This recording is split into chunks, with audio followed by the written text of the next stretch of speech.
যদি তোমাদের কখনো মনে হয় আজকে একটু অন্যরকম ব্রেকফাস্ট বানাবে, তাহলে আমার এই ভিডিওটা দেখে অবশ্যই একবার ট্রাই করতে পারো। তবে আমার ভিডিওটা আজকে স্কিপ না করে পুরোটাই দেখো, তাহলে দেখবে কত টেস্টি একটা ব্রেকফাস্ট কি সুন্দরভাবে তৈরি করা যায় আর খুব তাড়াতাড়ি হয়ে যায়।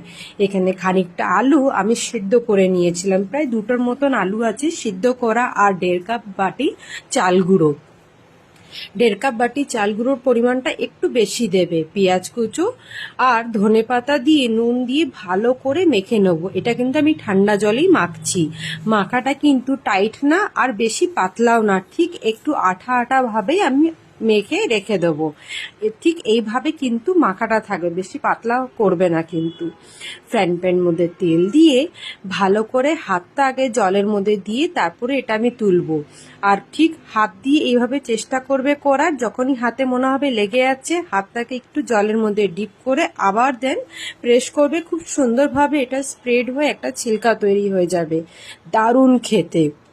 আর যদি বুঝতে না পারো দেখো, এভাবে হাতটা একটু জলের মধ্যে দিয়ে এটা তুলবে, তারপরে ফ্রাইং প্যানের মধ্যে দিয়ে একটু একটু করে হাতটা জলের মধ্যে দিয়ে একটু একটু করে ছড়াবে, দেখবে খুব ভালো করে এটা স্প্রেড হয়ে পাতলা একটা হয়ে যাবে।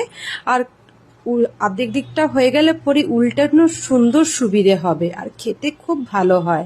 আর চাটনির জন্য আগে কাঠকলাইতে আমি বাদামটাকে ভেজে নেব, কারণ এর খোসা আমাকে ছাড়াতে হবে, তাই আগে বাদামটাকে ভেজে তুলে রেখে দেবো। তারপরে আমি বাকি জিনিসগুলোকে ভাজবো। খানিকটা সর্ষের তেলের মধ্যে আমি এখান থেকে 8 থেকে 9 কোয়া রসুন আর ঝাল যেমন খাবে সেরকম ঝাল লঙ্কা আর একটুখানি ধনেপাতা দিয়ে হয়ে এলে পরে নুন দিয়ে নেড়ে চেড়ে নামিয়ে রেখে দিয়ে ঠান্ডা করতে দেব। তারপরে আমি মিক্সিতে পেস্ট করে একটুখানি কিন্তু আমি লেবু দিয়েছিলাম, কারণ ঝালের সাথে যদি একটু টক ব্যালেন্সটা থাকে খেতে দারুণ টেস্ট লাগে। আমার তো ভীষণ পছন্দ এভাবে টক টক ঝাল ঝাল চাটনি। আর তার সঙ্গে যদি এইভাবে নতুন একটা ক্রাঞ্চি ছিলকা থাকে আলু আর চাল গুঁড়ো দিয়ে বানানো, দারুণ একটা কম্বিনেশন। অবশ্যই ট্রাই করো। পেট অনেকক্ষণ ভরা থাকে, হেলদি, বেশি তেল লাগে না। অবশ্যই ট্রাই করো। ভালো লাগলে কিন্তু একটা লাইক করতে ভুলবে না, আর কমেন্ট করে জানিও তোমাদের কেমন